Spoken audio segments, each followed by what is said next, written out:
Dozens of university students in Wuhan protesting COVID policies over the weekend.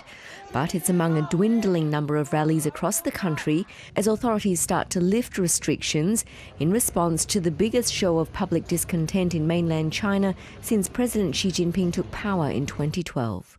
I think this time the government was really quick to remove these temporary control measures so that we can get back to normal life pretty soon.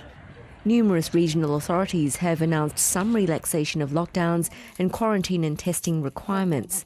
The metropolis of Nanjing has dropped COVID tests for use of public transport, so has the capital Beijing, but entry to many office buildings still requires negative tests. The fast-changing rules are causing some confusion, but some residents don't appear too concerned, daring to dream of a reopened China. This might be the first step towards the reopening of this pandemic. There is talk that the relaxed rules will soon apply nationwide, but while some residents still remain locked down, protesters overseas in the US and UK continue to call for transparency.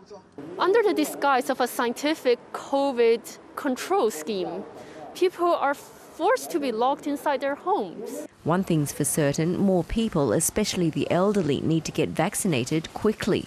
We're actively responding to the nation's call on ramping up vaccination for the elderly population. I've had 2 shots and today is the 3rd one. The concern, however, is that these calls weren't made soon enough and that China will be insufficiently prepared for a deadly wave of COVID infections.